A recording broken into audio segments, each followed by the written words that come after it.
For more on the U.S. fight against the coronavirus, let's welcome Dr. Corey Hebert, assistant professor with LSU and Tulane University. He's the CEO of Community Health TV. Dr. Hebert, thank you for joining us. Good morning. From where you're sitting, we've had a lot recently about testing and about social distancing and a lot of closures, et cetera. Do you think at this point we are going to be able to bend that curve that we keep talking about? Are we going to look more like China or more like Italy at this point? Well, if we do what we're supposed to do, we really should look more like China, and hopefully even one of the countries that are doing a little bit better than China. Basically, what your viewer is pretty savvy, so they're used to watching graphs, and they see this flattening the curve graph, and I don't know if they really understand what we're trying to do here. So if you look at a curve on a graph, you're going to see a spike, and then you see a line that actually goes kind of flat. And basically what social distancing is trying to do is to decrease the amount of people infected at one time under the curve. So bear with me here, understand.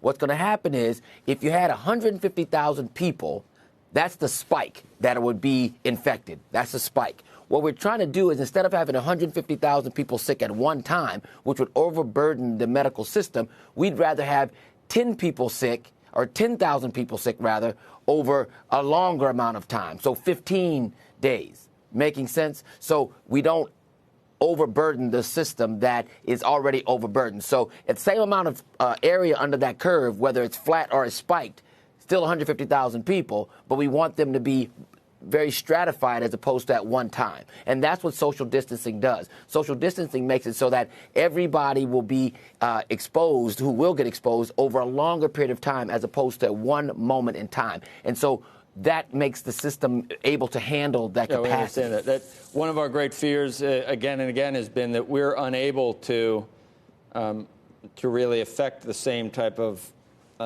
actions that a country like China, a communist country that can basically enforce these quarantines, and that we have so much liberty here, social liberty, that we're not going to be able to do it. Do you agree with that? Or, I mean, some of the things that we're doing now seem pretty close to what happened there, and will, since it's going to take more voluntary initiatives over here in the United States, but I think you're seeing some of that too, just out of pure fear for a lot of people. So we might be able to replicate a better case scenario than what we're seeing in parts of Europe. Yeah, and the reason why is because we know public health is a four-legged stool. Basically, it's public outcry, it's politics, it's economics, and then it's science. Most of the time, those top three rule the day, and science is probably at the bottom because people get very upset and they get nervous and they get panicked, which, just to let you know, increasing panic increases cortisol, which is a steroid, which also makes your immune system worse. So the more you panic, the more you're apt to get the disease. But we want science to rule the day. And what we know is when we look under those curves, science will state, because of the infectivity of this virus, that the amount of people will be decreased if we quarantine, if we keep people from having big social gatherings. And that's what we need to be doing. Dr. Hebert, a lot of investors have looked at the charts over the weekend trying to figure out, when and where this peaks and whether we'll be able to flatten the curve. And, Governor Cuomo here in New York is calling for basically the National Guard and the Army to start to build hospital beds and hospitals. Yeah. This state only has 3,100 ICU beds in the entire state. Sure. Do you think we have a handle on this?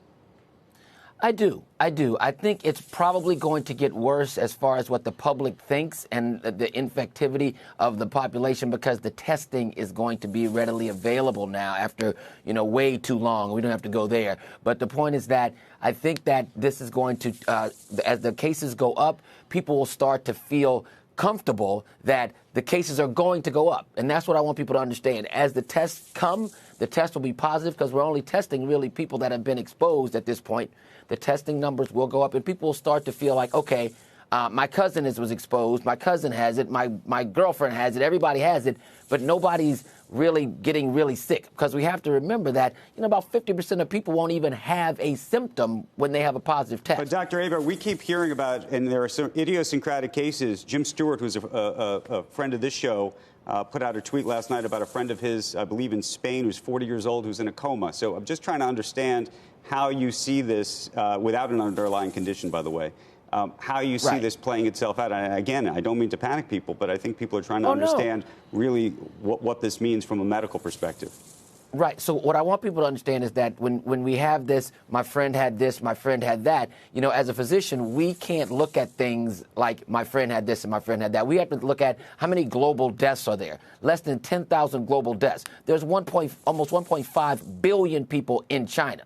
Think about that. So when you look at, you know, 5,000 deaths, 6,000 deaths, 7,000 deaths, don't get me wrong, everybody's life is important. But when we look at this statistically, that number is extremely low compared to the amount of people that have died in the United States or will die in the United States from influenza every year. Right. So I just want people to kind of wrap their minds around, you know, that number to know that this is going to be okay. We're going to ride this out.